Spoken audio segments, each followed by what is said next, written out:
Three, two, one.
Three, two, one.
Assalamu alaikum and a very good morning. Happy Deepavali, everyone.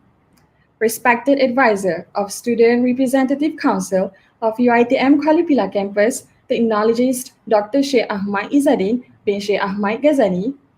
Respected advisor of Student Representative Council of UITM Khalipila campus, Dr. Nurul Auni binti Zainal Abidin.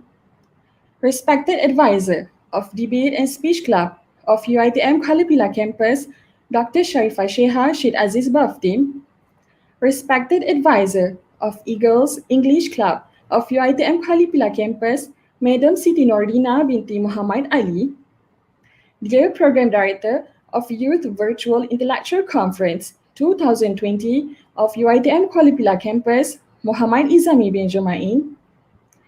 Dear panelists of Mental Health Cluster, Battling Against the Unseen, Dr. Muhammad Akif Farhan bin Ahmad Basri and Mr. Aiman bin Amri. Dear panelists of Career Cluster, Guidance Towards Career, Ms. Lim Chia-Wei and Coach Nik Faiz Iskandani Zahari. Dear panelists for Environmental Cluster, Conflicts of the 21st Century, Associated Professor Dr. Maria Muhammad Hanafia and Ms. Jasmine Irisha Jim Ilham. Dear lovely moderator and participants, I am Khalida Sofia binti Muhammad Farid, student of Diploma in Microbiology of third semester in UiTM Kuala Lumpur campus, will be your MC for today. It is my pleasure to welcome everyone to our conference, Youth Virtual Intellectual Conference 2020 this morning. I would like to thank you for joining us today for this amazing conference live on YouTube. This conference is held to provide a medium or platform for the students and other people to gain knowledge and information. Here, I would love to mention to all of the audiences, you guys are required to scan the QR code, which is displayed on the screen, or for those who are unable to scan the QR code, you guys are honored to actually click the link given in the chat box to fill up the form to get an e-certificate by our team at the end of the program. You guys are required to fill up the form only for once throughout the whole program. To begin our conference, I would like to invite Muhammad Izami bin Jumain, our Program Director of Youth Virtual Intellectual Conference 2020, to deliver his speech. Mr. Izami, I hand this over to you.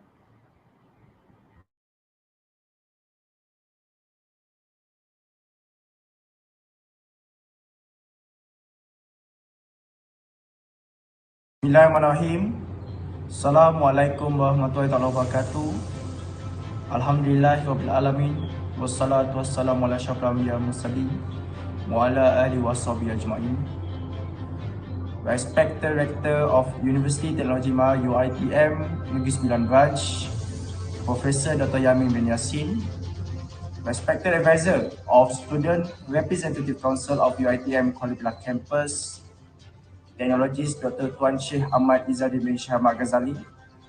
Respected Advisor of Student Representative Council of UiTM Kuala Lumpur Campus, Dr. Nur Alni binti Zainal Abidin. Respected Advisor of Debate and Speech Club of UiTM Kuala Lumpur Campus, Dr. Sharifah Shihah Said Aziz Baktim. Respected Advisor of Eagles English Club of UiTM Kuala Lumpur Campus, Madam Siti Nordina binti Muhammad Ali. Dear panelists on mental health, Battling Against the Unseen, Mr. Muhammad Akif Farhan bin Ahmad Basri and Mr. Aiman bin Amri. Dear panelists of Career, Guidance Toward the Career, Mrs. Lim Chia-Wei and Coach Nik Faiz Iskandani Zahari. Dear panelists of Environment, Conflict of the 21st Century, Associate Professor Dr. Maria Muhammad Hanafia and Mrs. Jasmine Arisha Jim Ilham. Dear lovely moderators and participants, Assalamualaikum warahmatullahi wabarakatuh and good morning. Alhamdulillah, today we are here at the Youth Virtual Intellectual Conference 2020 for the opening ceremony which runs virtually in our online platform. I, Muhammad Izami bin Jumain, as a representative of University Teknologi Mahal UiTM Kuala Lumpur Campus. UiTM Kuala Lumpur Campus is indeed such a nice place to study with the environment of the fresh air, majestic mountains and away from the hustle and bustle of the city. Ladies and gentlemen, due to current constraints brought about the COVID-19 pandemic, Youth Virtual Intellectual Conference 2020 has made it easier for you. The conference is held virtually and can be watched by all students across the globe through our official YouTube channel, YVIC 2020. There are 5 objectives of this program that need to be achieved. Firstly, we intended to create a strong relationship between UiTM students and students from other universities through an online discussion forum. Secondly, this program is a chance for expert panelists chosen for their experience, expertise, knowledge, and wisdom in their respective field to discuss and share their opinion that can lead towards critical thinking among students. Next, this program is a platform for students and people to gain knowledge about the current issues which can be their future reference later. Besides, this program aims to raise UiTM as an educational institution that can create such a high impact program to produce students with a great leadership and intellectual qualities. Lastly, this program wants to train all the secretariat and bureau of the program to boost up social skills in handling a virtual program. Today, we invite six knowledgeable and experienced people from different fields to discuss and share their information with us.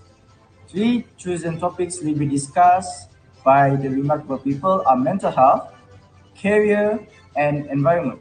Many people, especially among students, are having a real problem with the mental health, and some of them commit suicide due to stress and depression.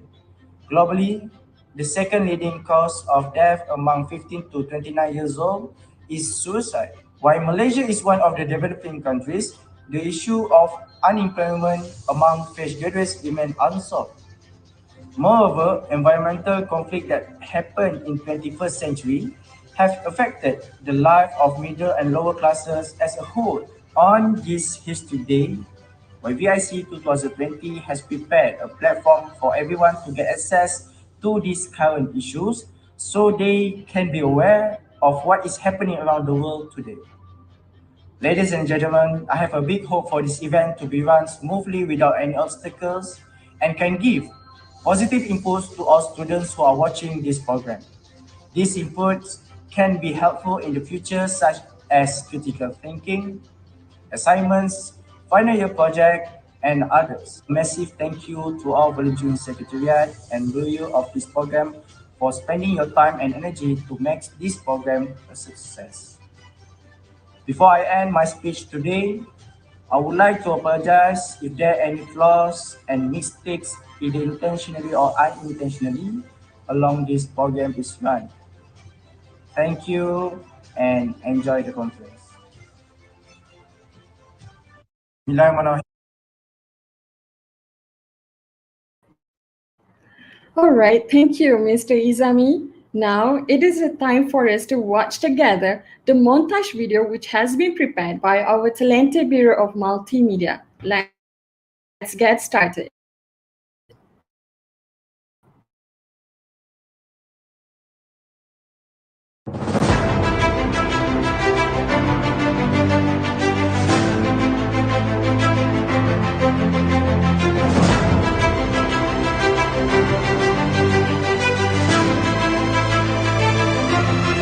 During this time when there's so much focus on our physical health, it's important not to forget about our mental health. Today, we once again see how Americans are being impacted by the COVID-19 pandemic. Weekly jobless claims coming in above estimates at 1.3 million. The staggering number highlighting the new reality for the job market here in the A new report on climate change has concluded that rising temperatures are seriously harming human health. The report from a group of universities and UN agencies says that more people are being affected by heat waves, a poor diet, and the spread of disease.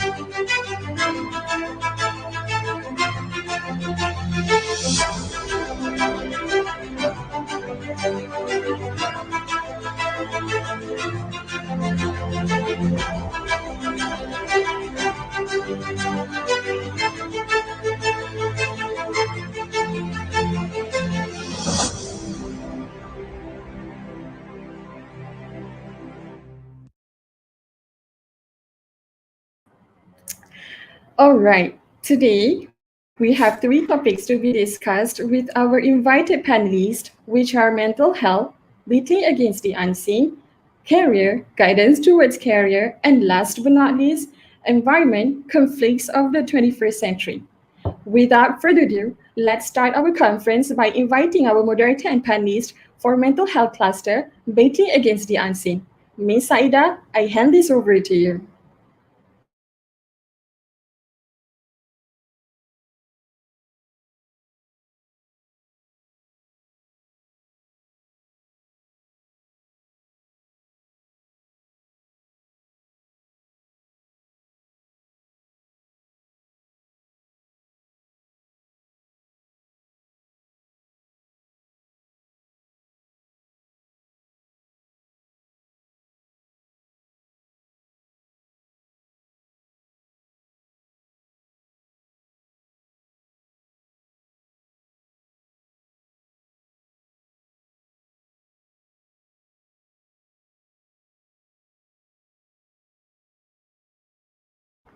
I'm sorry for the technical problems. Let's wait patiently for our moderator to appear again.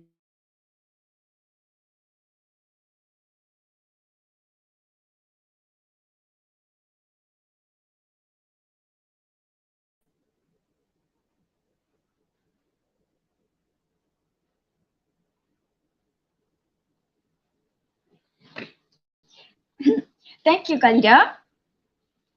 It's almost the end of 2020, and yet we are still in a pandemic.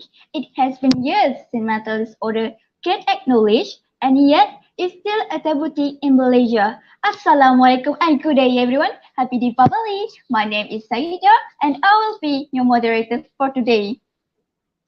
Before we go into depth, let me introduce you guys to our panelists today, Mr. Akif Farhan bin Ahmad Basri and Mr. Aiman bin Amri.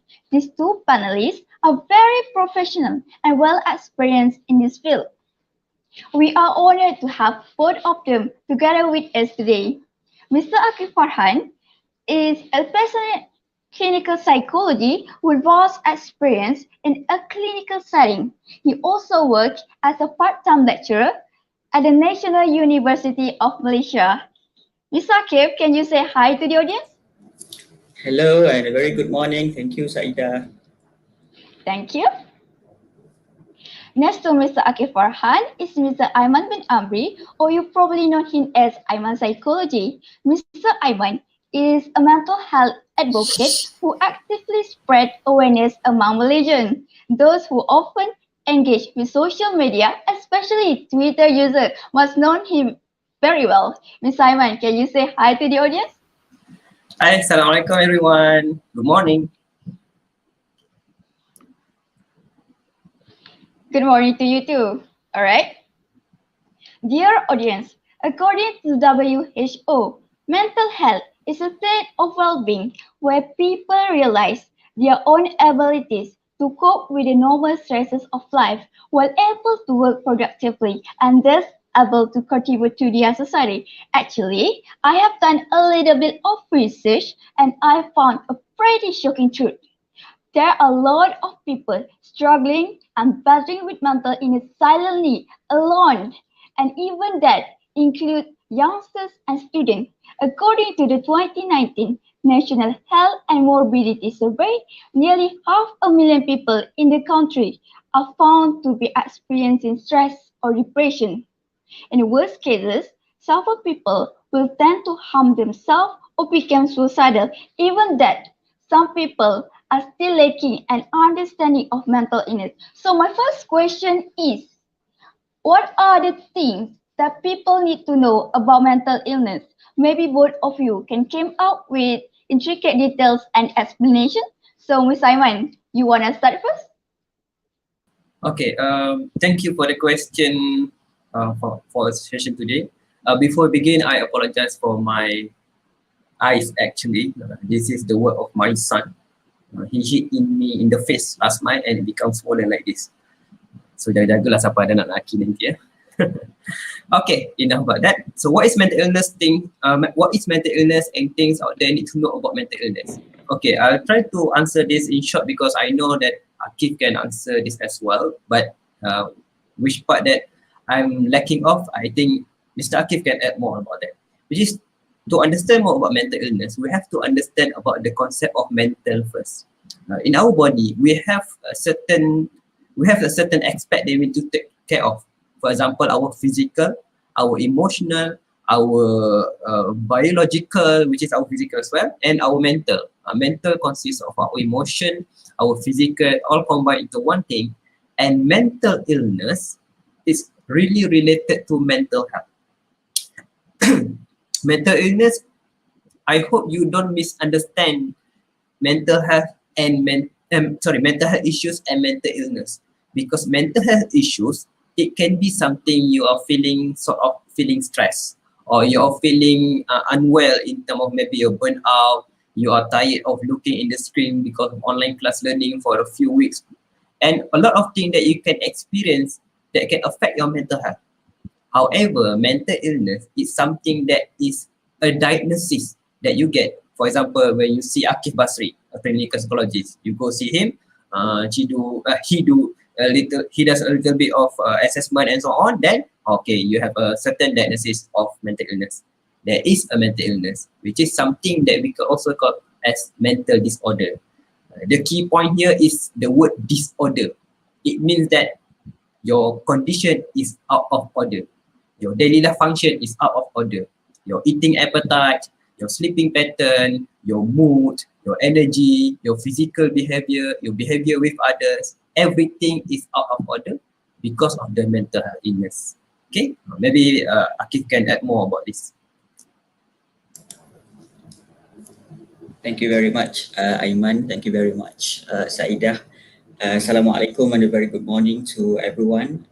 Thank you very much to the organizers, UITM Cawangan Campus Kuala Pilah, and also all the program committee, everyone, Aiman and all of you who are listening from home. Assalamualaikum and a very good morning. So Aiman has given a short but very concise definition of mental health and mental illness. I think this is a very important first question asked by Saidah, because in the world that we live today, where we have an influx of information on social media, so everyone is very, the term mental health, mental illness, depression, anxiety, OCD is used commonly in a day-to-day basis in our conversation, but not everyone uses it in the most correct and accurate definition. So I think to start with, this is a very important for us to distinguish between what is mental health and what is defined as a mental illness or a mental disorder. I would just like to add and take a little quote which was quoted by our moderator just now, which is the definition of mental health as stated by the WHO. And the definition that she quoted is very correct. And the main point from that definition is actually mental health is actually our most, is when our well-being, our psychological well-being, the way we think, the way we act, the way we feel is at the most happiest, optimistic point in our life, and it makes us very productive. And it's not just basically the absence of mental illness. Many of us don't have a mental illness, but not all of us are at our most best mood in our everyday lives. We are not always in our most productive days. There are days that we are demotivated. There are days that we are stressed and worried. Of course, especially during this pandemic where we have to learn from online and we are stressed, we have difficulties focusing, but does not mean that we have a mental illness. That means, like Aiman said, we may have certain mental health difficulties or mental health issues that we are dealing with in our everyday lives, which is common and which is fine, just that we need to cope with it. But mental illness, I would just like to add 4 criteria that we see as a guideline for us to diagnose if someone is assessed. The first guideline is the number of symptoms that the person has. For example, in depression, the person must at least meet 6 criteria out of 12. And the second criteria is actually the how long the symptoms persist. For certain disorders, it must be at least 14 days. For certain disorders, it must be at least 6 months. So we need to do an assessment of first whether the person meets the number of criteria, and the second is how long the symptoms persist. And the third is that the distress causes interferes significantly with our daily life functioning. So it interferes significantly with our performance in class, with our focus, with our appetite, with our sleep, with our social life, with how we think, with how we feel. And it's a very significant change from who we are before and after. And the third is that it needs to be diagnosed by a mental health professional. It cannot be diagnosed by yourself through Google. So I think that 4 criteria may be a guideline, but of course, you will need to be diagnosed by a mental health professional. And even though you think that you may achieve all the criteria, if you are not diagnosed by a mental health professional, that still doesn't mean that you have a mental illness. So basically, I think I'll stop there, Saida.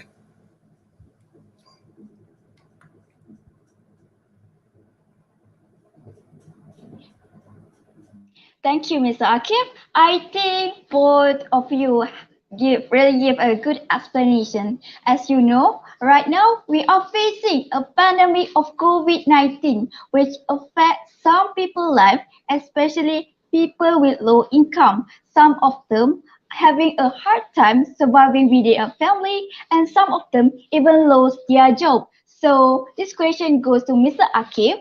Mr. Akif, what do you think of its impact on our society? Do the cases ascend in numbers? Okay. Even before the pandemic happened, the cases of mental health illness, mental issues, mental illness is a very big concern globally and locally. Globally, depression is the #1 leading health issue that leads to disability. Every 40 seconds, someone dies by suicide. More than 500,000 Malaysian adults show depressive symptoms. Our adolescents from 13 to 17 years old show higher rates of stress, depression, anxiety, suicidal ideation, suicidal plans, and suicidal attempts since 2012, 2017. So even before the pandemic, the mental health issue is a very, very big issue. After the pandemic, so the question asked is, how does the pandemic affect our mental health? At current, we don't yet have a published study in Malaysia on a national scale. But internationally, globally, we see a trend where there is a rise of symptoms of anxiety, depression, post-traumatic stress disorder, PTSD, psychological distress, which are reported in the general population across many, many countries, including China, Spain, Italy, Iran, United States, Turkey, Nepal, Denmark. And these numbers are summarized in 19 studies. So we can hypothesize that in Malaysia, there is also a rise of symptoms in our people. And in what symptoms? Of course, the symptoms of anxiety, because we are all worried about how our future will be.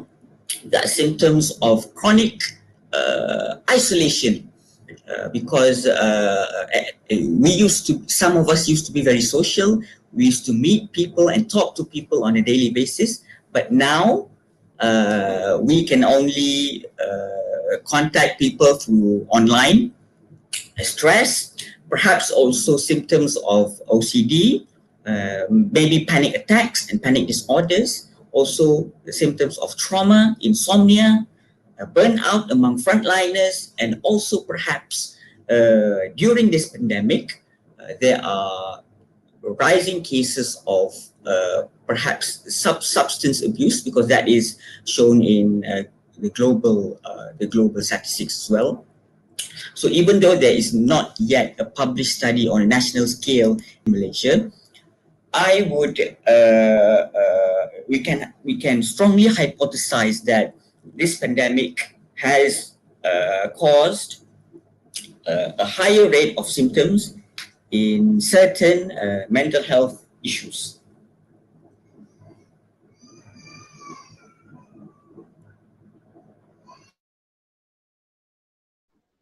Thank you, Mr. Akif.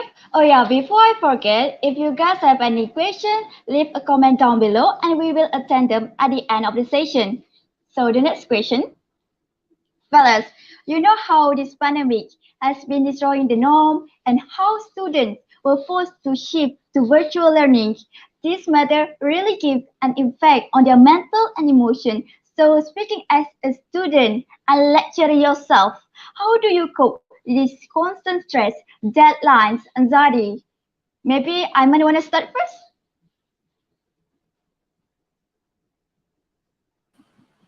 This is a very interesting question. During this online distance learning phase, where because of pandemic, we are unable to be in the same class together. Before this, I used to read a certain research or papers related to this just for the sake of curiosity. However, I just started my journey as a master student, hopefully to become a clinical psychologist in the future. Nak lawan Akif after this. So just kidding. But I experienced the stress of online distance learning itself. Before this, the only stress I feel is from working from home, which is online distance learning is an entirely different kind of stress. And what matters interesting is my current project is about the understanding the psychological impact of online distance learning among the students during this pandemic. And for what I've read, actually the stress of online distance learning is not something new.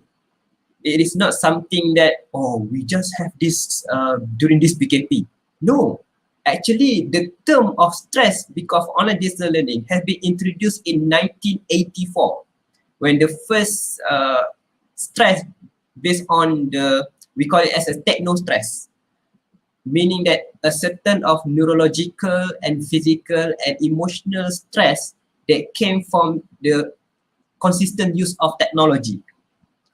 If we apply to this situation is because we have to face the class through online learning. So techno stress is not something new. However, because of this pandemic, like what Akif just said, the issues of pandemic anxiety, the OCD because we are still afraid of the virus, the chronic isolation, the feeling of depressed, feeling of loneliness and emptiness during this pandemic because you're alone at home, you cannot meet your friend, you cannot see lecturers. So all of these combine into one cluster that make the students become worse. What matters worse is students nowadays. We can say that majority of the university student is between 20 to 30 years old in this range, maybe 19 or 18 to 29 years old. And this kind of generation is one of the generation who are at the highest risk of to developing depression and anxiety.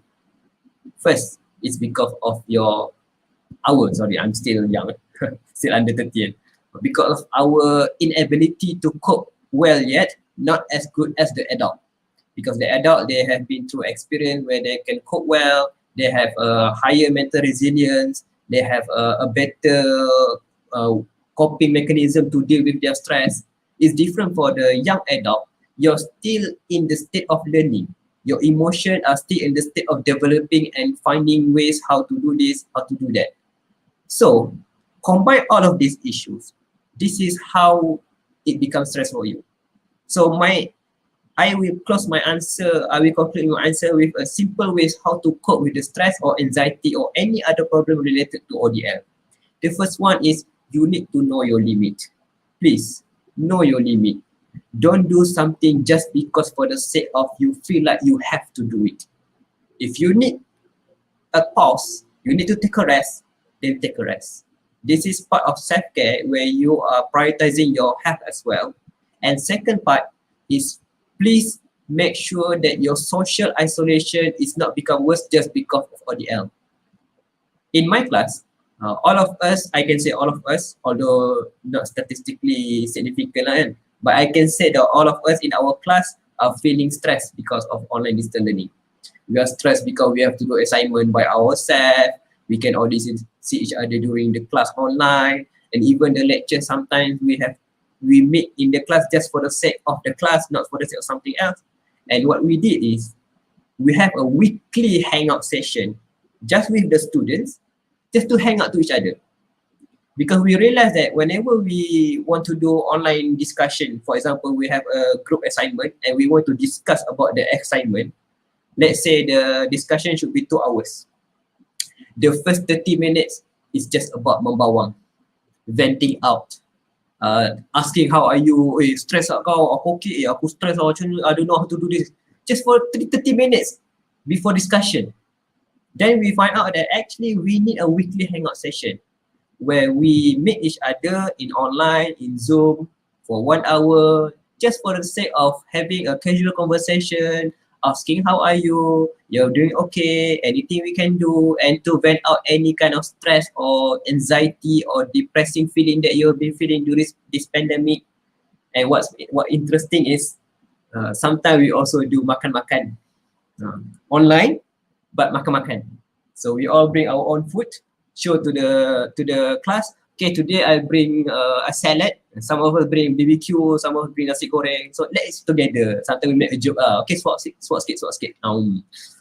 But this kind of small things actually give a huge impact, because sometimes we don't need to focus too much on the big things, on things that we cannot control. When the pandemic is going to end, when the PKPBB is going to end, how do we deal with a lecturer who don't know or who are not well with the technology to use during online distance learning?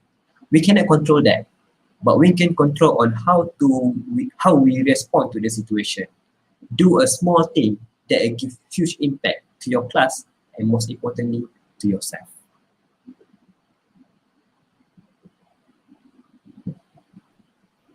Thank you, Ms. Aiman. I think that is really an excellent solution. Okay, to those who just tuned in to our channel, I welcome you guys to Youth Virtual Conference, and stay tuned for more exciting talk. So I was thinking, let's say if my friend is diagnosed with mental illness, how can I, as a person close to her, handle and comfort her? Ms. Akib? Yes, thank you. Before I answer that question, I'd like to give some perspectives on the previous question, which was asked to Aiman just now. I agree with him that we need to take a rest and know our limits. I'd just like to add a few points on how we can make our workstation a better place to study.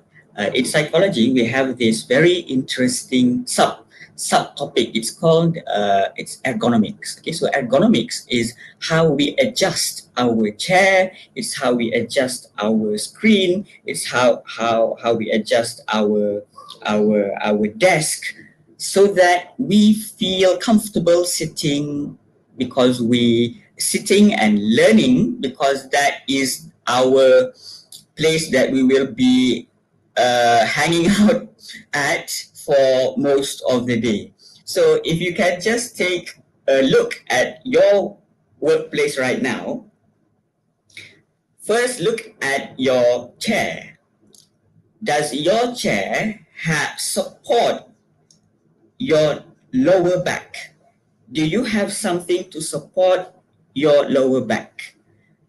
Most office chairs have that curve to support your lower back, but if you are sitting on the floor, then it's not very good for your backbone.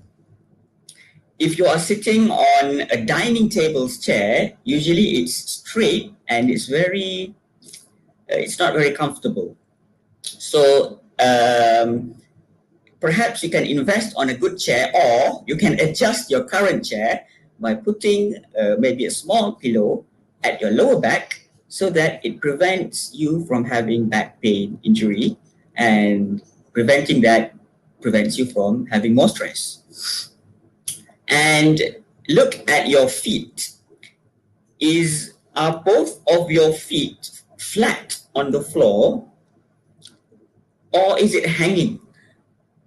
Or are you sitting with your toes touching the floor, but it's not the full feet touching the floor? Actually, the best position of your feet is whether both of your feet touches the floor fully, or at least you have something to support both of your feet, because some of us are maybe not that tall. I'm also not that tall. So sometimes we need to have something to support our feet, so that both our feet are flat and supported by something, and it's not hanging, because a hanging feet is not very good for our blood flow. And also, coming back to our chair, are we sitting on a padding, or are we sitting on a very rough wood, or a very cheap plastic chair?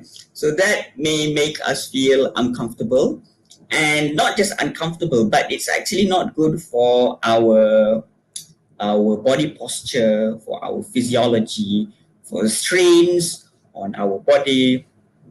So actually investing on a good workplace actually is a good investment for your mental health, and also for more effective online distance learning. So maybe you can put some effort in thinking to redesign your workplace so that it suits our needs of having to spend more time on that place every day for long hours. So coming back to my question just now, how do we help someone if we know someone with having a mental illness or mental health difficulties? Okay. First of all, I think the key is to have empathy. So empathy is basically is our constant effort, our constant and continuous effort to try to understand things from their perspective. And it's a constant effort, because it's not a one-time thing. Sometimes we may have different views with other people. Sometimes the views clashes with our own views. Sometimes we may feel personally attacked. Sometimes we may have our own stress and burnout and our inability to focus for a long period of time. So empathy is not a state, but it is constant effort. Empathy is, to me, is a verb, because it's a constant effort to try to understand things from another person's perspective. Whether it's cognitively, it's how we think, and whether it's how we feel about it. So having empathy to someone is the first door to understanding someone with mental health issues. And the other thing is to correct our own misunderstanding of our responsibility. The most, because when we know that someone close and very dear to us have mental health issues, we feel maybe we feel very empathy with them, but not many of us will take that another step to approach the person and to listen to the person's problems. Why? Because some of us, we feel that if the person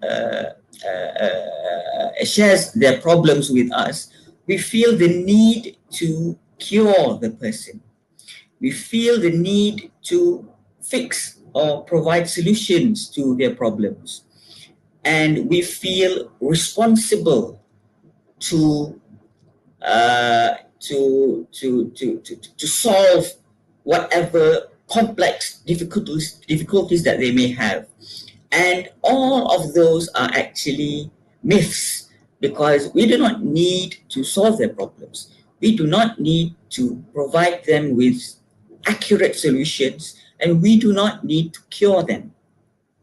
We are there mainly for our presence, to show that we care, to show that we accept them and we love them unconditionally. So having that mindset as a listener, becoming an active listener, trying your best to understand their problems through their perspectives, showing that you care, showing that you are listening, prioritizing listening to your friend at that moment is a very, very big help to that person, even though that person may not even thank you, or even though that person may not even realize of how much you are helping them. Because when a person is in distress, when a person is in an illness, maybe they don't have the insight to thank or acknowledge your effort of trying to help them. But that's fine, because we want to help them regardless of whether they thank us or whether they appreciate us or not. And I think, of course, last but not least, is also to always try to help them to get professional help. The best thing is if you can also accompany them to their first appointment. That will be very, very helpful for them to and give them strength as their first step to get a proper mental health help from a professional. So I think that is the role that we can play as a friend.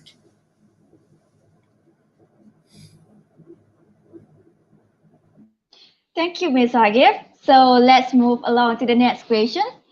Indeed, I agree with Ms. Akif that we really need empathy with them, and they really need more support and motivation. Other than that, they still need to pay a visit at the clinic and undergo a therapy session with the pro, but most of them refuse to do so.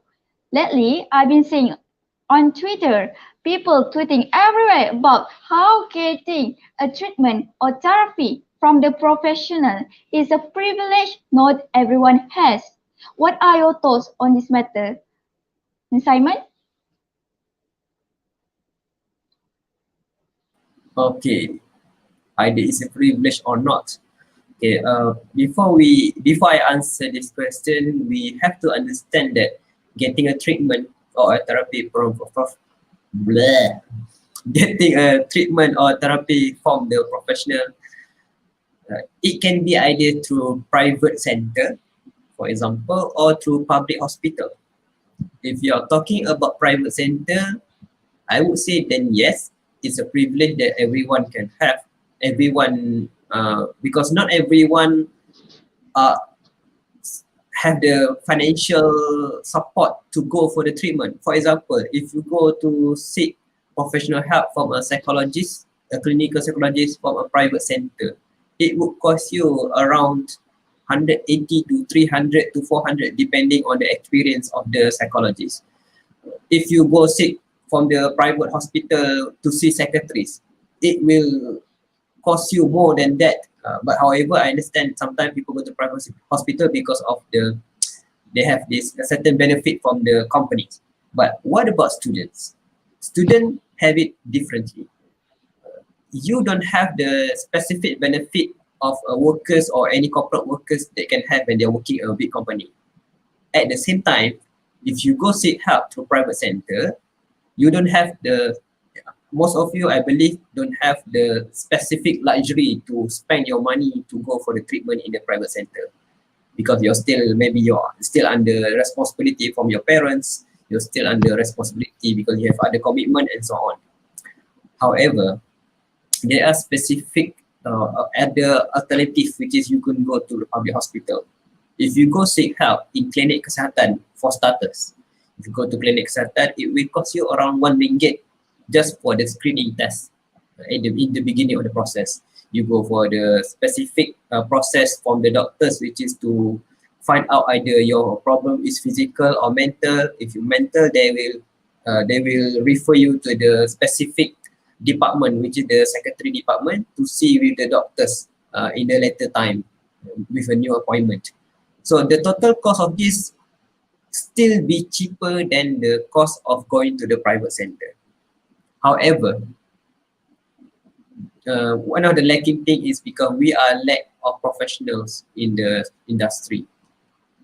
I have a friend who goes to see secretary in the hospital, and she had to wait around 2 months just to see the secretary for the first appointment. Can you imagine the first appointment? Not for the treatment first, but just for the first appointment. And some of my friends also, when they go for the first appointment, the only treatment they get is the secretary or the doctor in the secretary department just simply giving them medication for the condition without any therapy. And we cannot blame the professional because they do that, because we understand that a lot of people are queuing to get the professional help. And some of the doctor in secretary department, they are not well trained in doing psychotherapy. They have a certain knowledge in psychotherapy, but the real expert or the real person who are trained to deal with, to conduct psychotherapy is clinical psychologists. And clinical psychologists in Malaysia, so far from statistic, I'm not sure about the latest statistic, but from what I read in 2015, clinical psychologists in Malaysia, we have around 100 to 120 from 2015. I'm not sure in 2020, but 2015 is 100 to 140, 100 to 120. So the lack of professional in this industry making it worse for the people who are struggling to find help. So this is why we also need to focus on the prevention itself. Just like Mr. Akif said in the beginning of this session, when he specifically mentioned about optimizing our mental health, our mental well-being, because prevention is always better than the cure. The cost of learning a good coping mechanism yourself, I can say that it's almost RM0. You can find it in the internet, maybe you have to pay for the data, but you can find it in the internet, you can learn it in the book, you can learn it in the article, specific journal related to how to cope with your stress, how to cope with your condition. Coping is part of prevention as well, because coping mechanism is part of reducing your pain or reducing your emotional pain in dealing with the struggle. However, if the coping mechanism cannot cater your needs in seeking professional help, then professional help is needed. Then to get the professional help, as I mentioned before, you have two choices. And I would say also, it's not just about privilege, it's also, we can say sort of luck juga lah. We can say as a luck or your rezeki lah by Muslims say. Because some people, they have the privilege to see professional who are empathy enough, who have this experience to conduct psychotherapy, who have the knowledge to conduct the therapy, who are empathy enough to understand the patient. But some of the people who go seek help, they have to face with the stigma from the doctor themselves. Sometimes one of my friends share about when she want to seek help after I finally persuade her to go seek help in the clinic kesihatan to get an appointment to see the professional, and she ran away from the clinic kesihatan before get to see the doctor. You know why? Because when she go to the counter and she asks, usually the counter will ask what sort of condition are you struggling in, macam sakit apa, then you say something, so they'll know a little bit of your background to go see which doctor. So my friend, she said that she's feeling stressed and depressed lately. And the akak counter who are taking of the nombor giliran, you know, the numbers they're going to be called when your turn is there, she simply said that, hey, muda-muda dah depressed dah, nak stress dengan masalah apa? The response is simple, short and not sweet lah, salty. But because the lack of empathy, just as Mr. Akib said just now, the lack of empathy, the response like that become a trigger to the person. And she ran away from the clinic Satan because she's scared about that. But Alhamdulillah, short story, we conclude that actually my friend get to seek professional help, but I convinced her to understand that to focus on the end product, which is you get to see doctors in professional related to psychiatry. Just focus on that. So all the stigma you get from the nurse, sometimes you get the stigma from the medical assistant, you get the stigma from this, you just forget, you just ignore. Just focus on the end product. Okay? Thank you.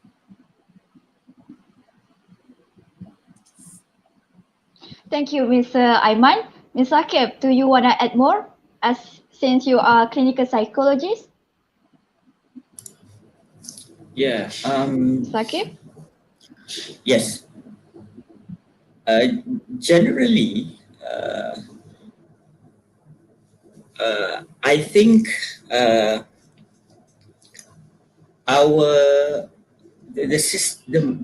healthcare system to get access to mental health in our country is quite decent, I would say.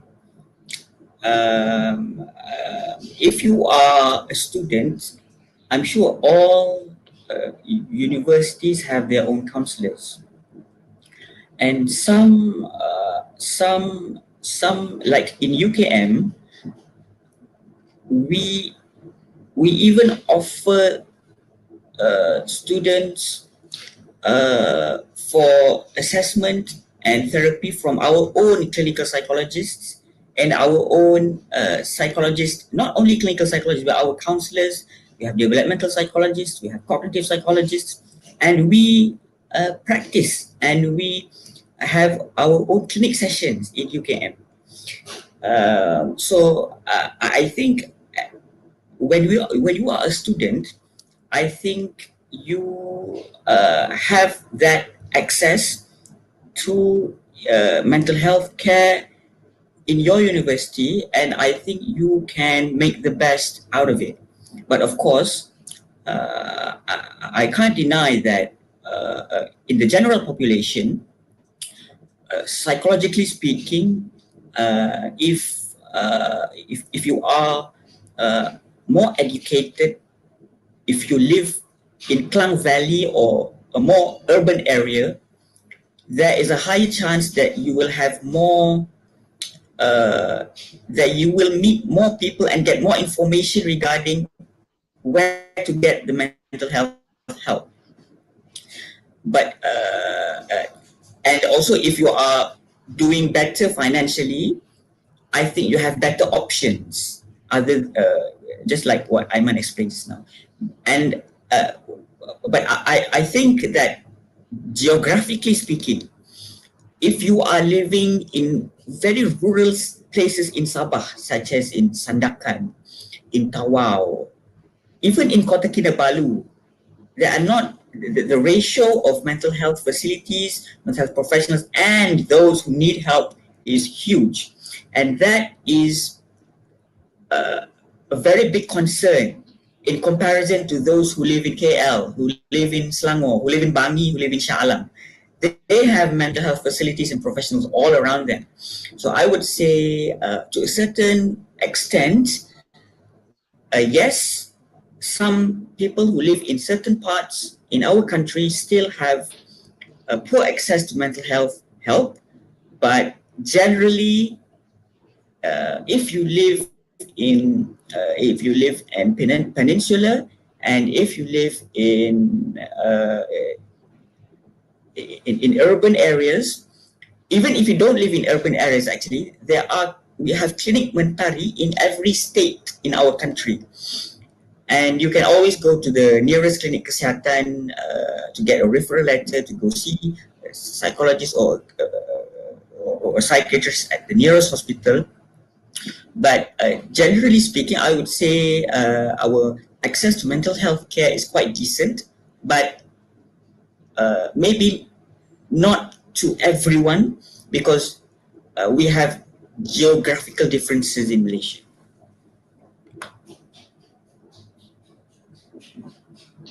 Thank you. Thank you, Dr. Akif. I think that is a good opinion to be heard by everyone. Friendly reminder to our audience, please do not forget to scan the QR code or just click the link down below to get your e-certificate. Facebook, Twitter, and Instagram.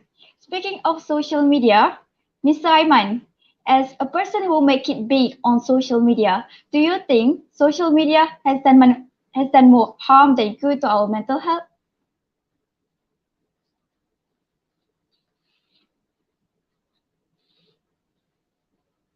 Simon? Okay, thank you for the question. This is a very good question to see the relation between the usage of social media and how it related to our social media. So related to our mental health. However, before we go deeper into this, we have to understand that social media itself is a tool. It is something it is neither bad or good, because it's totally different, totally depending on the user. If you use it well, it becomes something beneficial for you. But if you misuse it, you're getting the bad perception of it.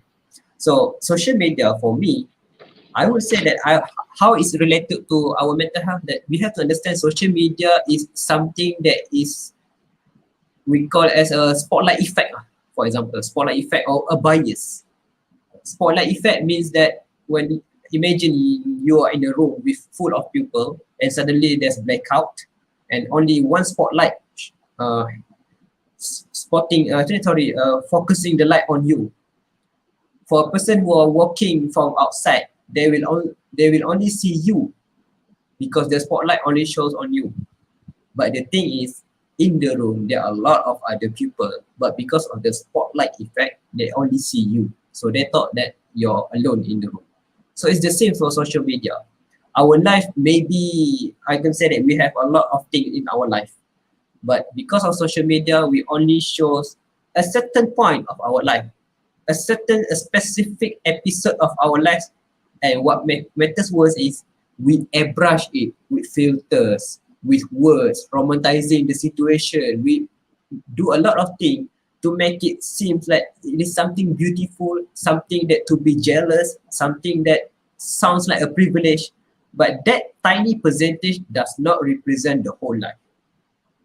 Practically speaking, imagine that I post a photo of me eating a very good food, for example, lobster. I post it in Insta just for the sake of flexing. Hari ni makan lobster with wife for my birthday tomorrow. Iklan lah, tomorrow is my birthday kan. So we eat lobster for tonight dining party kan. But people say, oh Aiman makan lobster, you're so loaded. Oh, Alhamdulillah, you have a huge rezeki, privilege, blah blah blah, and so on. But behind that, they don't see that maybe I'm crying. I have to pay around 300 just to eat lobster. It cost me about maybe a certain percentage in my salary, monthly salary, just for the sake of eating that. Because of that one picture, people perceive as if my life is better than before. So this spotlight effect or this bias condition, it is one of the reasons why social media sometimes can become something toxic for us. So for people who have a low self-esteem, for example, they will start to compare their life with others. They open Instagram, oh, my friends all have this, oh, my friend got this, such a happy family, wow, go visit it, oh, eat good food. You start to compare, oh, my life is not this good. Oh, hidup aku tak ada. My father will not say this to me. We start to compare of our whole life with that tiny percentage of people in social media. The one we show, just a tiny percentage. So because of this low self-esteem, they start to compare and they start to feeling down, they start to feeling stressed, and they start to feel like they're not worth it. We have to understand that social media is something biased, something airbrush, and sometimes it can be worse for you if you keep living yourself in the social media. Because I believe a lot of our audience today is from the younger generation. We call it Generation Y or Generation Z, Generation Z. For those who was born in 1990 until 1999 is Generation Y, and 2000 until 2010 is Generation Z. 2011 and above is Generation Alpha, but Generation Alpha still not university yet, so let's forget about them. So we, Generation Y and Generation Z, there is this one term, we call it as a digital native. It means that you were born as someone in the digital world. When you were born, social media is already there, and you develop yourself, you grow in the digital world as well. So you're not a digital immigrant like Generation X, meaning that they go to adult first, then there's a digital world, they start to migrate to digital world. But we are digital native, we're living in digital world since we were born. So what happened is, because of this digital native mindset, there's a concept we call is you start to see the world as a dual reality. You start to see real world is one world, digital is one world. Both of them are equally important for you because you are living in both. However, some people, they start to live in digital world more than in the real world. They start to say that whatever happened in Twitter means everything in this world. Whatever happened in Instagram is what happened in the world. But in real world, it's not like that. Digital world is all about perception.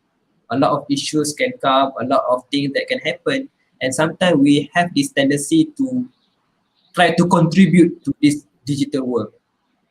So we start to invest our energy, we start to invest our time, we start to invest our commitment just to respond on issues that is not related to us.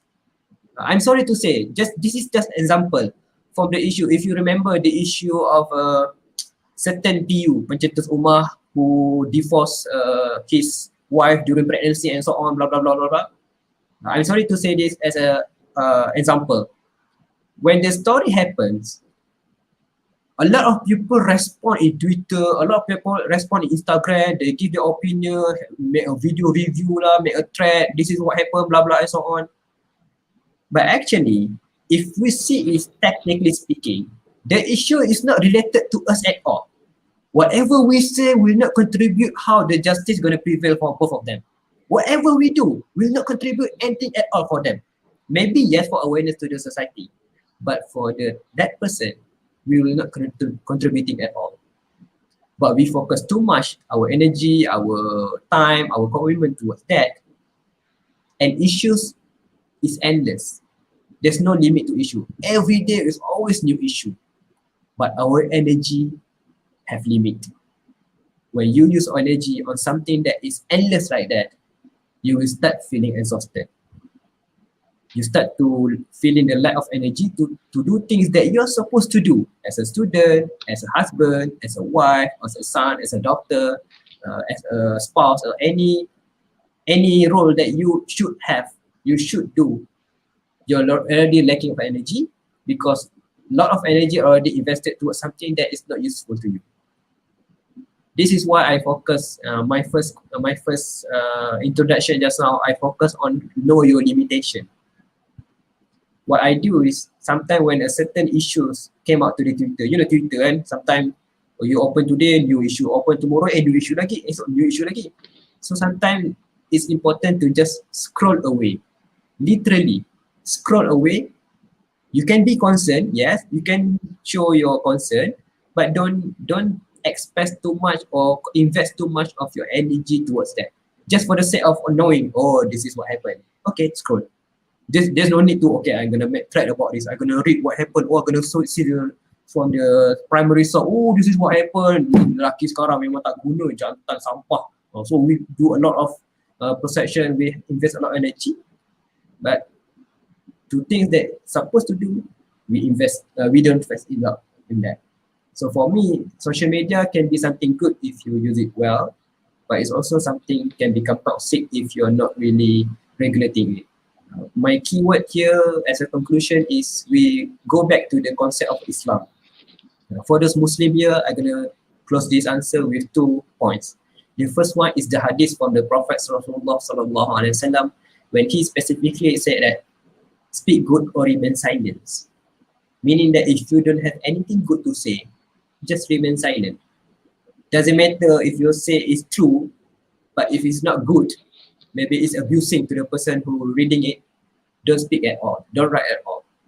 So that's the first one. The second one is the concept of wasatiyah, moderation. You can use social media, yes, it's a good tool to learn something new. Maybe you can follow Akib Basri, do a certain pseudoscience punya rejection to track how to know that MBTI is not real science and so on. Yes, if you use it well, it's good. But moderation is the key. Be balanced. Don't focus too much on things in the digital world. Sometimes you forget on something on the real world. Thank you. Thank you, Mr. Aiman. Friendly reminder to our audience, please do not forget to scan the QR code or just click the link down below to get your e-certificate. Again, please do not forget to scan the QR code or simply press the link down below.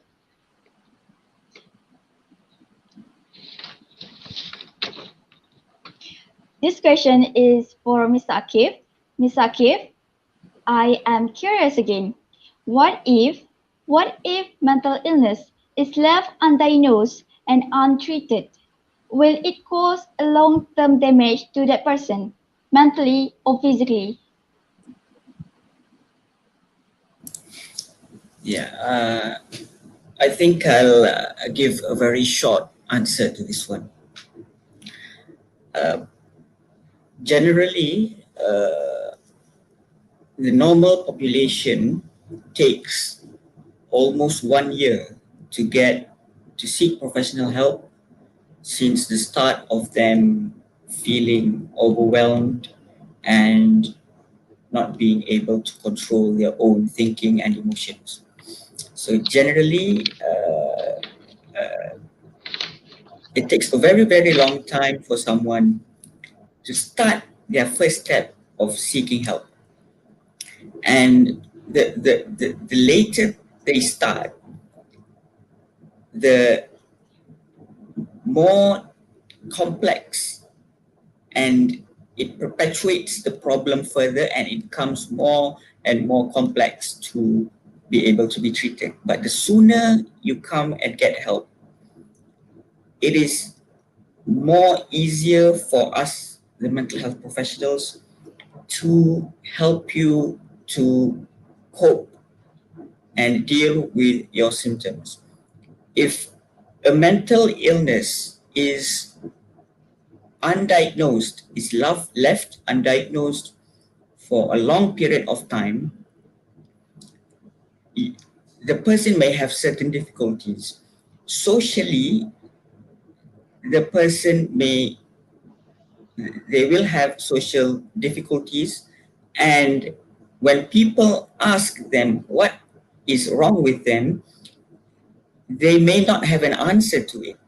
And it provides a further gap and a further misunderstanding between two people, because the person is left undiagnosed, untreated, and the person has perhaps no answer to what is happening in their minds and in their body.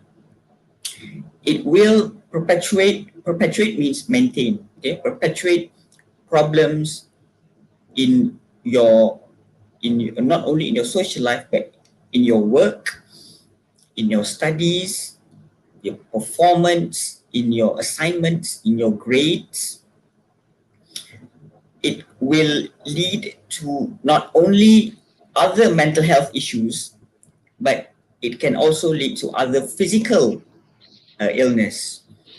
Because in psychology or in psychiatry, you have this we have this concept, what we call is comorbidity. So comorbidity are two different mental illness that can occur in one person. Sorry, not two, but more than two that can occur in one person. So, for example, a person with anxiety can also have depression. A person who has depression can develop into bipolar. A person who has anxiety can develop into a panic disorder.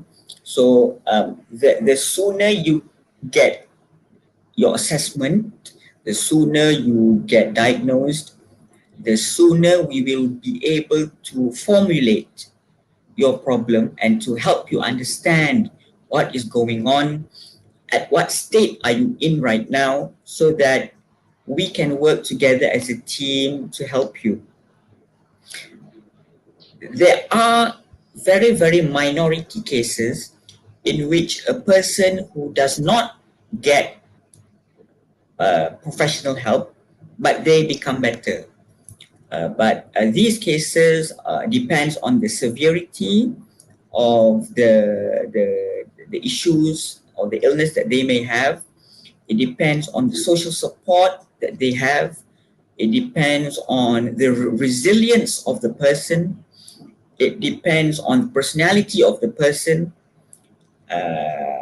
It depends on the age of the person. So there are many various factors that will determine how whether the person will become better or worse throughout if the person is left undiagnosed. But I think the main issue here is not to be afraid to see a counselor or a psychologist first, because of the high stigma of the word mental illness. But recently, I'm not sure in terms of statistics, but in my clinic, more and more young people who are not having any mental disorders come forward for assessments, and because they just want to understand what they are dealing with, whether it's normal or not. And from my own experience, most of them do not have any specific mental illness, that just they are experiencing burnout or worriness, or maybe perhaps some grief, or perhaps some sadness. But it does not mean that that person has a mental disorder. And even if the person has a diagnosed mental disorder, it's okay, it's all right. We can help you, inshallah, by understanding your problem, by working together through different means, holistically, comprehensively. There is no harm in getting your first step towards getting mental health professional help.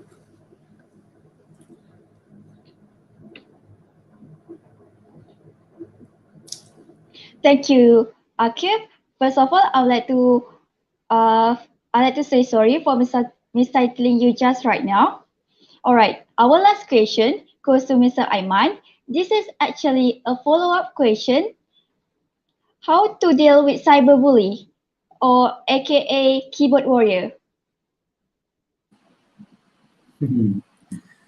This is a very good question. Is there any advice or tips how to deal with cyberbully on social media? The short answer is block. The long answer is block. Sorry, just kidding. And then actually we have to understand in our life we have two kinds of things that we're going to face about. We're going to face two kinds of things in our life. The first one is the stuff that we cannot control. For example, what are people reaction, what people gonna say about us, how the lecture how the lecturer going to teach in the online listening class, what kind of lecture going to be interesting to lecture during ODL, what kind of technique, what gonna people say about our photos, what people gonna comment. This is something that is out of our control. On things that is under our control is, for example, is how you react to the situation. How do you fight the negative thought that came into your mind when you face such a trouble in your issues in your life? What you're gonna do, what people are going to see, this is all under things that you can control. So for me, when it comes to social media and cyberbullying, the most effective way to deal with this is block. Because for me, blocking is one of the most effective way to deal with this. Only that it doesn't solve the issues, because the person will still want to cyberbully you. It still doesn't solve the issues, but it solves your emotional issues. Because in dealing with problem, we have two kind of solution, which is emotion focus and problem focus. Problem focus is when you deal with the situation, the problem is solved. The second is you don't deal with the problem, but it's solved in here. So blocking is one of the more effective way to deal with this. Because I understand that in social media, I always use this kind of analogy. This is not scientifically speaking lah, but this is just my analogy to help you understand. Maybe Akif know what's the scientific reason behind that, but this is my observation since I've been using social media since 2010. Nampak sangat tua kan? So my hypothesis is, I believe that all human have a certain demon or shaitan in themselves. Maybe you can call it as a Qawrin, you can call it anything that you can call. We have a certain demon in our life, and this demon sometimes they will get out from our mouth. They will occur during our behavior. We can see themselves when people do this and this so on. So this kind of demons, sometimes they cannot fully show themselves. For example, if I see Akif in the real world, this is an example. Maybe I don't like Akif, or I don't like how he speaks. I hate Akif.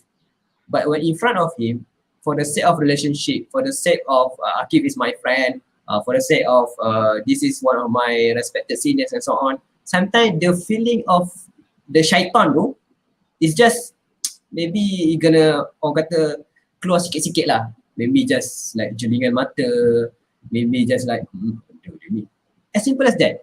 Of just maybe in a feeling of insatisfaction. Maksudnya whenever Akif do something, my mind suddenly just like that in the real world. But in the digital world, social media, as specifically speaking, the demon or the shaitan will go all out 100% because of the factor of this screening. Because we are separate by screening, and what's worse is we don't see the people's reaction. So in social media, I can bash this person, I can cyberbully him, I can do a lot of things. I start to search for his photo with the family, maybe do a parody video, do parody photos, anything that I can do, because there is no human interaction. Because we can show our demon 100%, because I don't see how Akif gonna react in this example. But in the real world, if I were to say, benda kau ni, if I were to say that and suddenly I saw Akif breaking tears, spontaneously I feel like, oh my god, what did I just say? Sorry Akif, sorry aku tak sengaja tu. Because human interaction, we have this empathy. Just like Akif said, empathy is a constant effort. It's not a state. So okay, sorry Akif, okay, I maybe I should not say that after this. Maybe the dissatisfaction is still there, but at least our behavior show otherwise. But in social media, we can be 100% demon.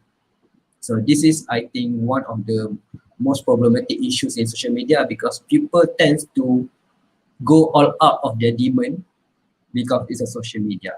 So the way to deal with this kind of demon is block. If you see in my Twitter, I have a lot of people that I block. Sometimes you haters sometimes this is the word of my wife. I used to get cyberbully for a certain issue in the past. Siapa yang tahu tu tahulah. I used to get cyberbully about certain issue. I was really down because of that. For 2 days, I did not open my Twitter, and my wife start to see the change in my behavior. Makan tak lalu, muka asyik sedih, always feeling down. And she start to look at my Twitter, then she find out what happened. Then we have a slow talk and a lot of things we discuss and so on.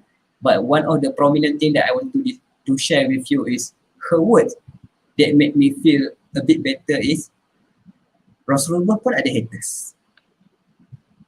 You know the story of Prophet Rasulullah SAW, the best human being that ever lived on this earth, still ada haters. The person who want to kill him, he did not spread any hate, he did not spread any misinformation, but because of that, he still have haters. So we as a normal human being, of course, our ways is not going to be suitable to someone else. Sometimes we just post a photo of us eating Maggi. Itulah dia makan Maggi je ni, makan tak sihat, benda lah mengajar teaching the public to not eat well. Benda. So the best way to deal with this is block. Okay. However, if you think that the condition or the situation that you're getting cyberbullied start to affect you in real life, just as I mentioned before, you start feeling down, eating appetite become chaos, you start to feel like a negative thought in your mind, you start to feel worthless. So sometimes it's important to social detox. Get away from the social media for a while, because believe me, your issues that become cyberbully too will pass by. As I mentioned before, every day will always be new issue. If I ask you, do you still remember the story of yang makcik? I forgot the name, makcik apa tah? Yang they asked for money. She asked for money in Giant, and one of the student take a photo of that story, and she get. I'm not sure about either it's true or not. She get about 70,000 K in 24 hours. Yes, a lot of people are angry about that. But try to focus now. What happened to the issue? Although she gets cyberbully, she got a lot of hatred comment from that. But what happened to the issue? It's already gone. It's like a win. So social detox is one of the way to. I'm not saying that she is true in this matter and she need to apply my condition. No, I'm just giving the example of how cyberbullying actually is a phase. So just social detox for a while, leave your social media for a while, then come back, and believe me, your issue will not be there. Okay? Thank you. Thank you, Mr. Aiman, for the wonderful answer. Since we finished most of our questions, I guess it's time for our Q&A session. All right. The first question is posted by Fatin Nurul Amalin Binti Faizul. Thank you, Fatin. The question goes like this. A friend of mine thinks that she have mental illness. She thinks that based on some online question and examination on paper at school, can this type of examination be trusted? You know, the DAS online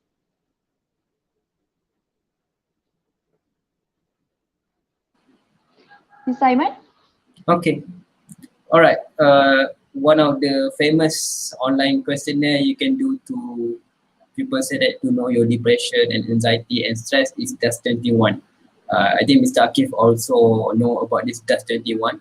This is a screening test to understand or to measure the scale of anxiety, depression, and stress. That's why it's called DAS, Depression, Anxiety, Stress Scale 21, because it have 21 questions.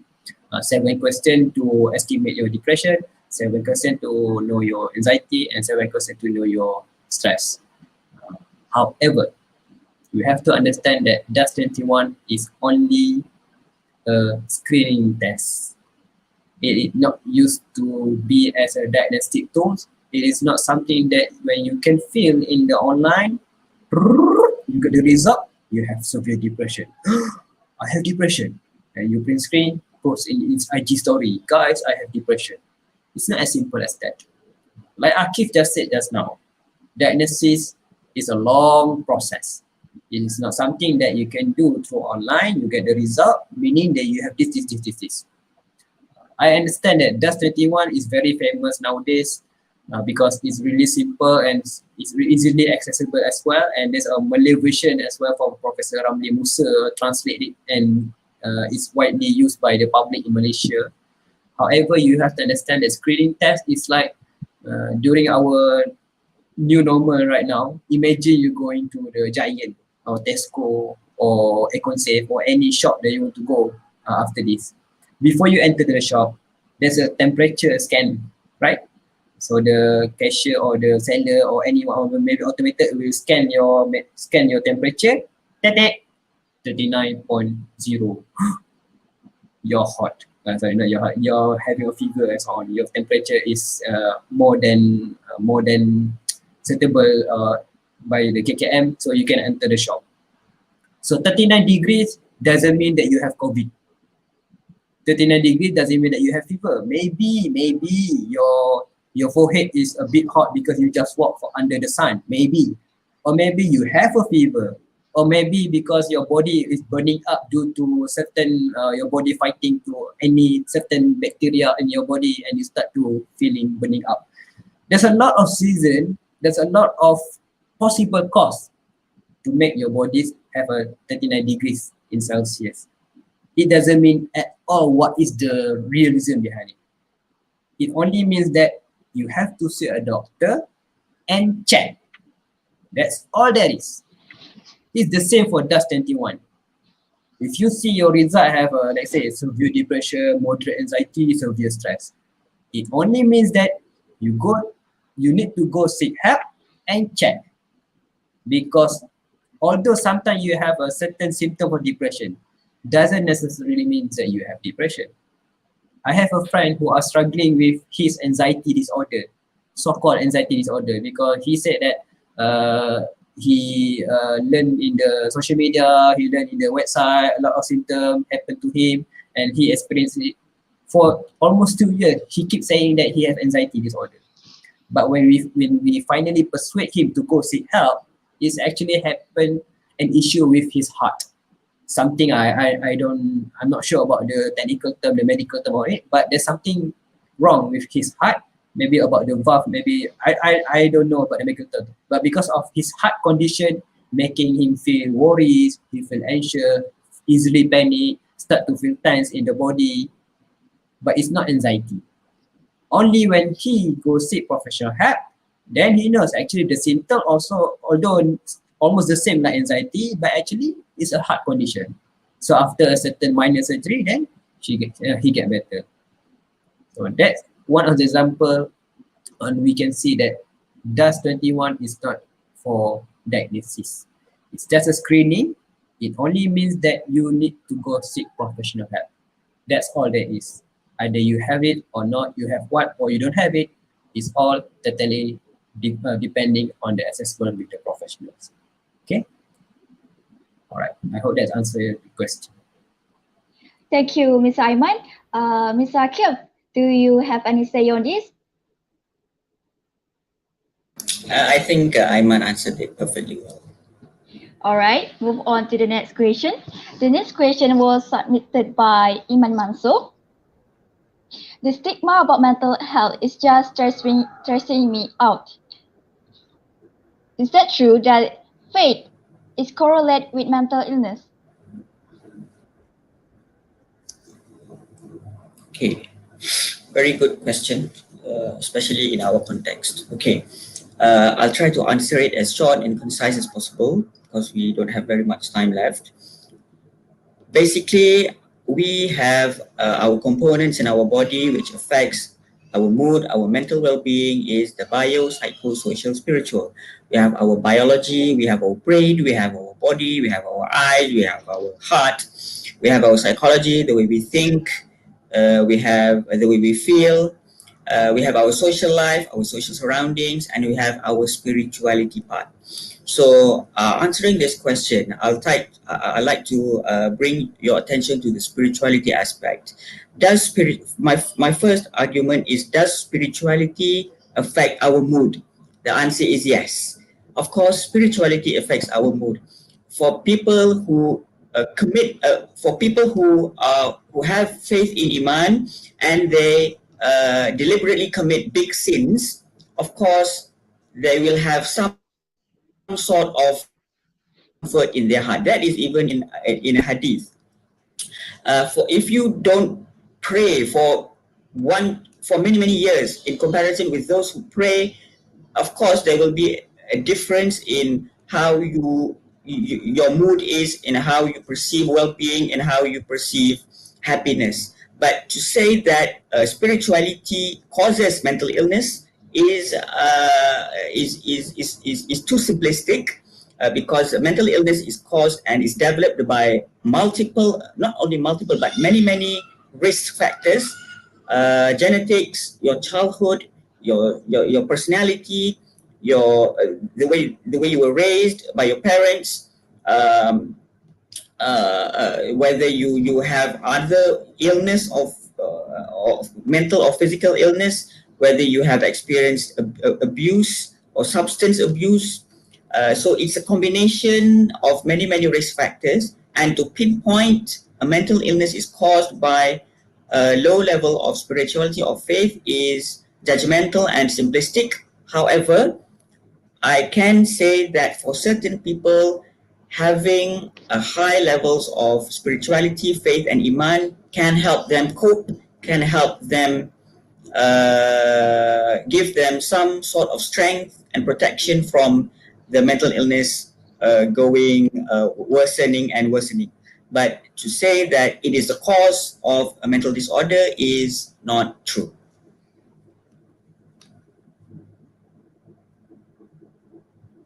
Thank you, Mr. Akif. Ms. Saima, do you agree with this? Okay, I think Mr. Akif covered a lot of points, and that's good. I agree. There's no more to add. All right, thank you. So the third question is posed by Noor Naili. For someone who once struggled with PTSD and a few mental illness, I've been told to be positive, and let me be honest, it never works. May I know your thoughts on toxic positivity? Okay, maybe I answer a bit, then Akif can add more about this, about toxic positivity. Okay, positive is a good trait. It's a good trait of personality that you can have. Feeling positive about your life is one of the privilege or one of the skills that you can develop in order to fight with the mental issues. Thinking positively is also one of the therapy that can be learned in the session with the clinical psychologist or psychiatrist or psychotherapist. So positivity is good actually. However, as I said before, moderation is the key. Sometimes if we want to be positive all the time, sometimes the positivity itself can become something worse. And this is what we call as toxic positivity.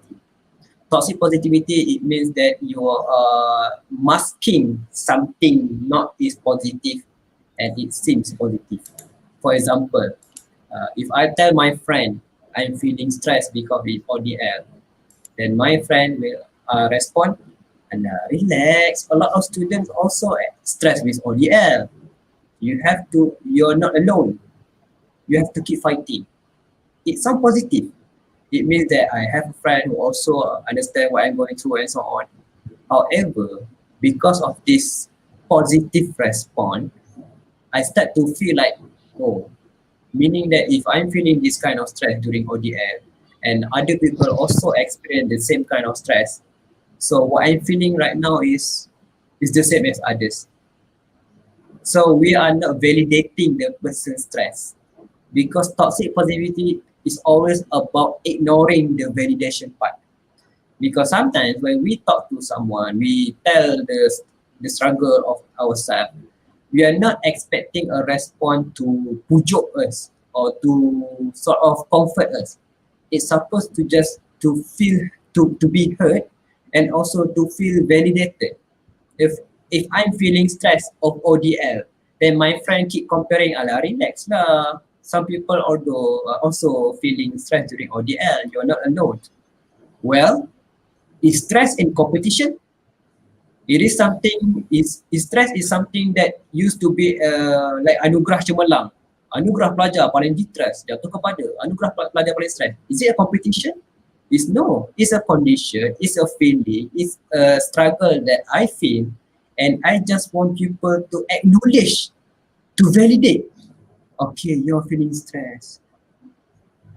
Just someone to know that, someone to know that I feel this, and people respond, and I start to feel like, okay, I feel this. My pain is here. So this is all about the concept of people telling the stories though.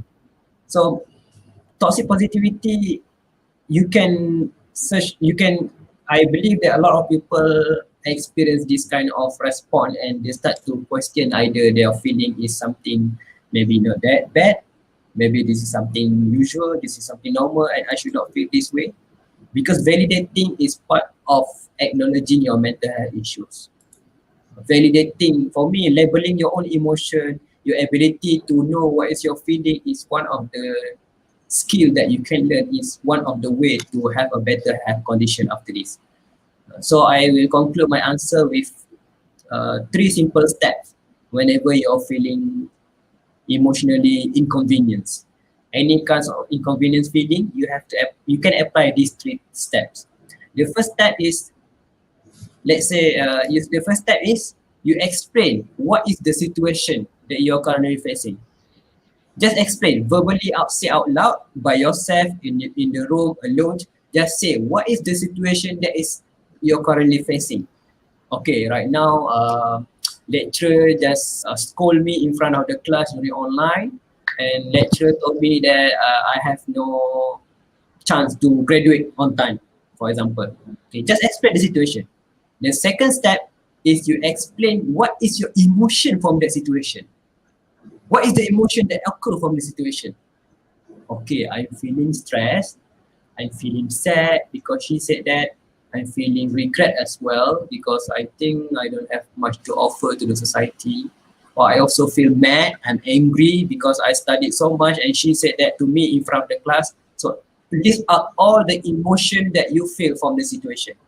And it's better when you label the emotion, make it a Likert scale. From 1 until 10, how much do you think the feeling is to you?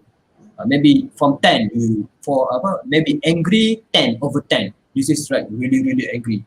Feeling sad, maybe just 2 over 10. A bit sad, but not that much. Feeling regret, maybe 5 over 10. You start to measure how much you are perceiving the pain, how much you are perceiving the emotional convenience. Then the third step is you recall back 1 and 2 and you say this. Okay, lecturer just called me in front of the class saying that I don't have opportunity or don't have the chance to graduate on time. So I start to feel stressed, I start to feel regret, I start to feel sad and also feel mad because she said that in front of the class. It's okay. It's okay. Tell yourself it's okay. Because when you do that, you are validating yourself. You are validating your emotional inconvenience, you are validating your pain, you are validating your struggle. You don't need to depend on others to validate your pain. This is something that I learned during my therapy last year, and I believe it's benefit me so much since that, and I believe it's also going to be beneficial for you. It sounds simple, it sounds small, but actually it gives a huge impact. Try it later. Thank you.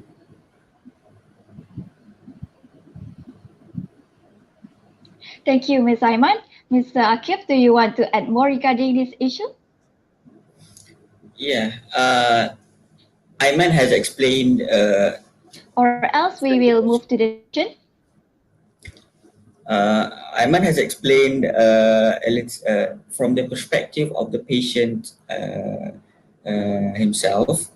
I'd like to add a little bit more about the perspective of the person who provides the toxic positivity. I think that happens because we feel the need to give people advices.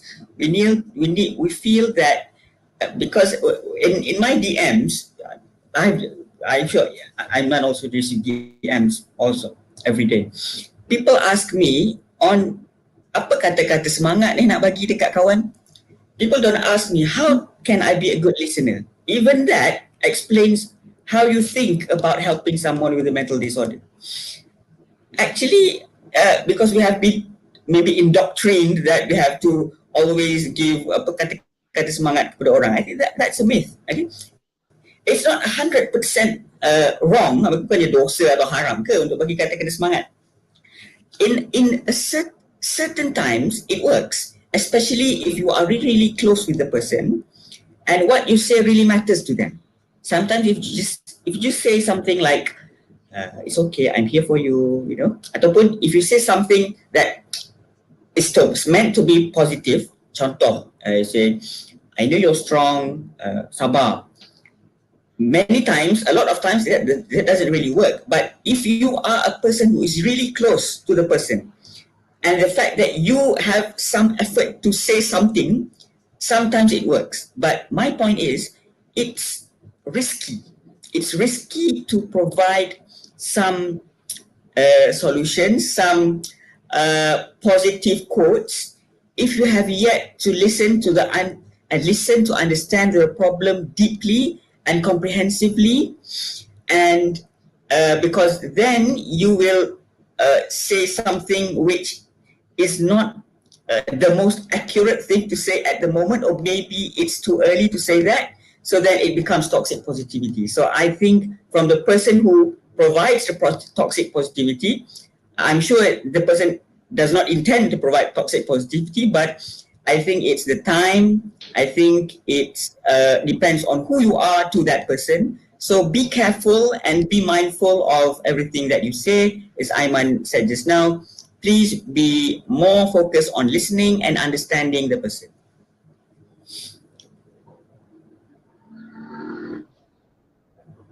Thank you, Ms. Akif.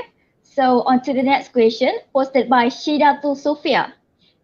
Shidatu Sofia said, I've been diagnosed with depression, with psychosis, but I feel like I don't want to go through appointment every month. So I think maybe I can cope with myself. Is it okay? Ms. Akif or Ms. Aiman? I think this question is better suitable for Akif. I'm glad that you feel better. I'm sure after many, maybe a certain amount of period of time, you do feel better over time. But I think when we talk about the journey towards recovery, I think it's good to ask from opinions with your managing doctor, with your own psychiatrist, perhaps you have your own psychologist or your own counselor, of your plan and of your thoughts of why you think that way. I'm sure you have a very good reason of why you think that way, but I would suggest for you to discuss this with the doctor and perhaps listen to their thoughts, and then maybe you can weigh the pros and cons, and maybe then you can come to a better informed decision.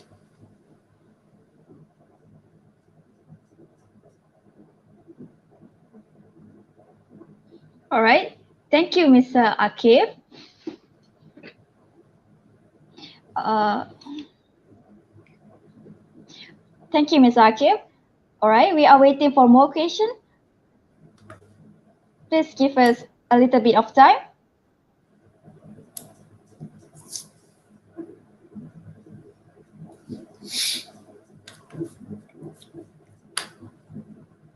There's one question from Kadrina Kadri. All right, Kardina Kadri, what should I do if my friend that diagnosed with depression always hurt himself, like, kelar tangan, but they refuse our help and block us instead?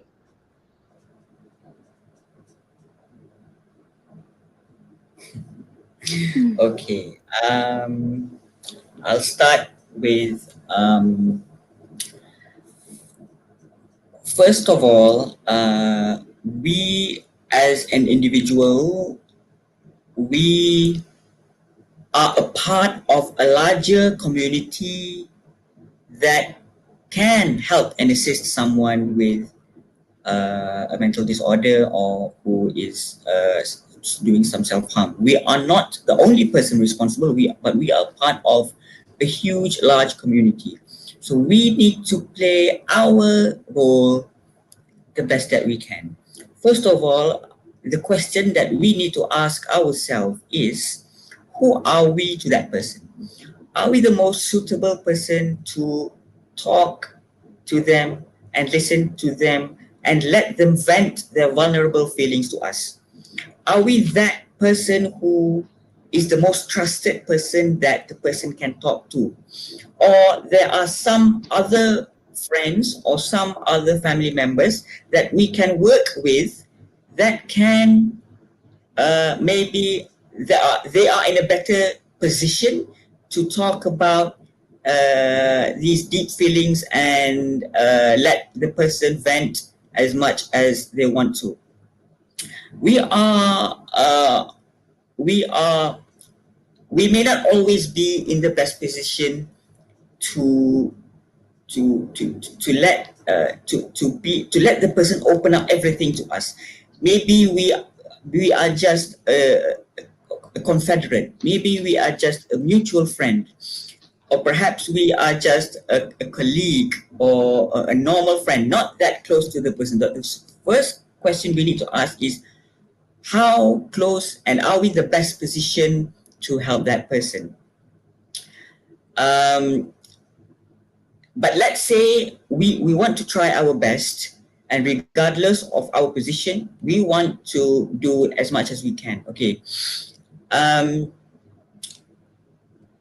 think the best thing that we can do is actually we can, if we have contact with the person, if we meet the person on a daily basis, or we can always just offer some help. For example, saying that if you need anyone to talk to, I'll be here. And we don't need to push or be too much of a busybody. If that person has shown that they are not interested to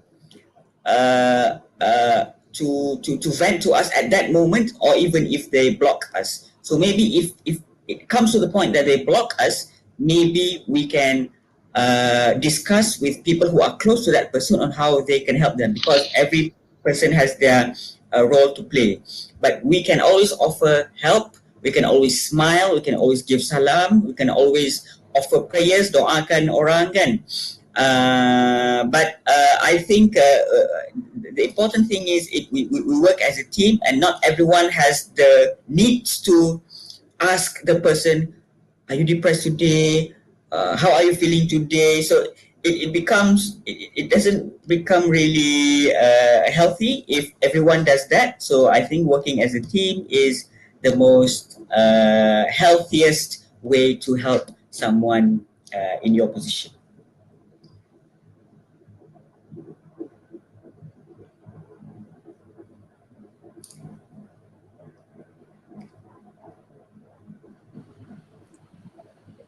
Can I a bit of my perspective on this question?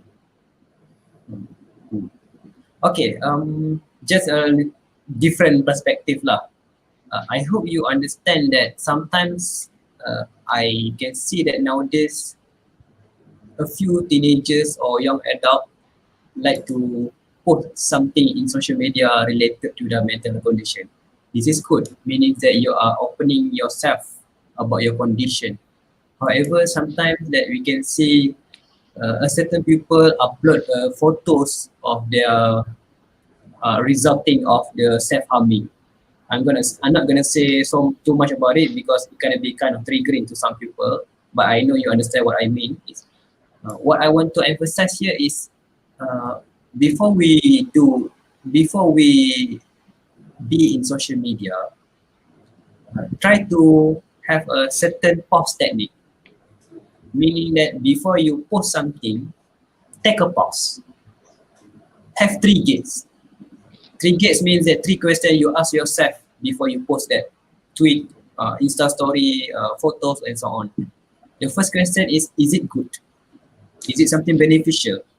Is some people gonna learn something from it? That's the first question.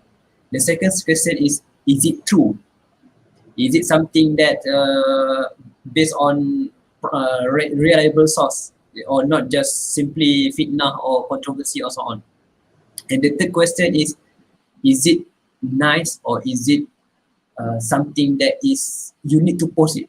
Is there a need or is there any compulsory issues that you post it? So based on these 3 questions, if you want to if some people want to show a photo of themselves doing self-harming, or sometimes people record themselves crying and upload it in the social media, I won't go to say exactly say it's a wrong thing to do, because for me it's a language. Social media is a language for the teenagers to express themselves. However, there are also a lot of other language that you can use, and sometimes when you do that, you are transferring your emotional pain to someone else. So not only that you feel pain from that, when other people see the same photos or the videos of you doing that, sometimes it becomes a triggering or emotional issue to someone else. I'm not saying that you're wrong to do that, but I'm just saying that be rational whenever you in social media, because I understand that sometimes when we are in emotional state, we tend to do something that is out of our rational thinking. We just want to post it just because deep inside ourselves we want people to know that we are struggling, which is good. We are opening up, but also understand that sometimes social media is a cruel world. As I said before, social media have a lot of 100% demon, 100% shaitan, and maybe there's a sucker or somewhere out there. So when you do that, it's good that you opening yourself to the people, but understand that opening up to the right people is better. Because when you're opening up to the whole world, you're being vulnerable to be attacked. But when you open up to someone that you trust, you actually putting your trust on someone that you know and you're close to. And like Akif said, when that someone have a certain empathy to you, you will get a better response. That's all I can say. Thank you.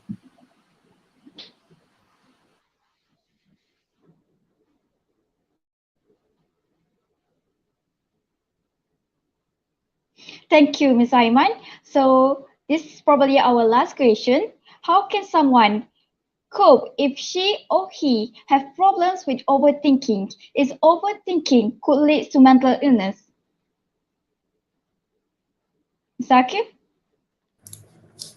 Yeah, thank you, Saida, for reading the question.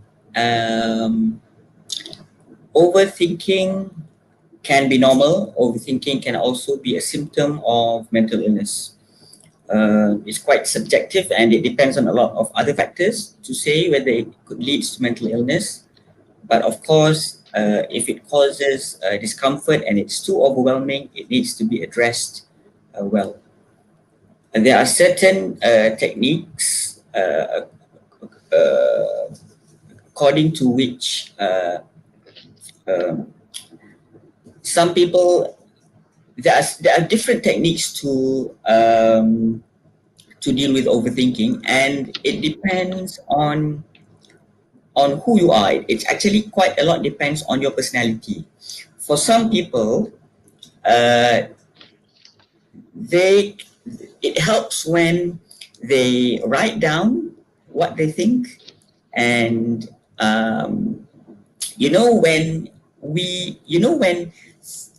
when you see your room is messy and it's dirty, it really makes you feel uncomfortable and stressed and maybe overwhelmed. So, but when you organize, you so cantik bilik you suddenly feel different. You feel happier, you feel calmer, and you feel like it's a better day. Kan? That also happens in your thoughts. When our thoughts are messy, it's unorganized, you will feel, we tend to feel more uncomfortable, and it feels overwhelming, and it feels very disturbing. But so we need to organize our thoughts just like we organize our room. Okay, we need to reorganize our thoughts. So if we can't do it internally inside our head, we need to organize it externally by writing. So we write down our thoughts. What are we thinking right now? How do we feel at this moment due to this thinking? What does this thinking make me feel? What does this thinking? How does it make me feel? Try to also write down. Imagine if you are a friend of a person who are thinking in that manner. Maksudnya, you cuba bayangkan, kalaulah kawan you sendiri yang fikir macam tu, what would you advise them? Kan? Kalau kawan you sendiri yang kata, aku tak guna, aku rasa aku mak ayah aku tak sayang aku, biar aku mati je. If you have a friend who thinks that way, what would you advise them? So write down that alternative thought too, okay? So that externally, you will be able to find an alternative thought to what you are thinking at that current moment, because thoughts are thoughts, and thoughts doesn't necessarily define you, and it doesn't necessarily be true. So it's very important to reorganize your thoughts so that you can see clearly on whether these thoughts are actually logical. Does it make sense? Does it suit the context? Or is it, there are other ways to think about what happened, and there are other perspectives to think of what happened. So that's one of the key techniques in which we call the cognitive behavior therapy. But there are also other techniques, for example, mindfulness. If you practice a deep breathing and you put your mind and focus on your breathing, then it can help you to control your overthinking, and it helps to improve your mood. So there are different techniques which are suitable for different types of people. That's why you need to, at least first step, you need to go to therapy so that we can try to tailor which techniques that are suitable for you, because not everyone is suitable for every technique. So maybe you can try it out first and see what options are there for you. So the first step is actually to get to see whether a counselor or a psychologist.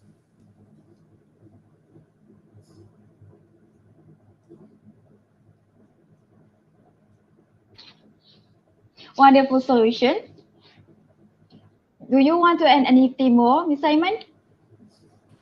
No, I think Akif covered a lot of this issue as well, especially the breathing part. Thank you. Because breathing is small things to do. Controlling breathing is small things to do, but if you do it well, it's going to give such a huge impact to your mental health. All right, thank you. Alhamdulillah, I think that concludes our forum for mental health, battling against the unseen. I'm truly sorry for those who bombarded our conversation with questions. I'm sorry that we cannot attend to all of them since time doesn't side with us today. Before we move to the next session, which is Career, Guidance with Career, I would like to thank our panelists, Mr. Akif and Mr. Aiman, who spent their precious time just to be with us today. Let's give them a big applause to our audience. How about joining us for the next session? Stay tuned, stay safe, and until we meet again. Back to Khalida.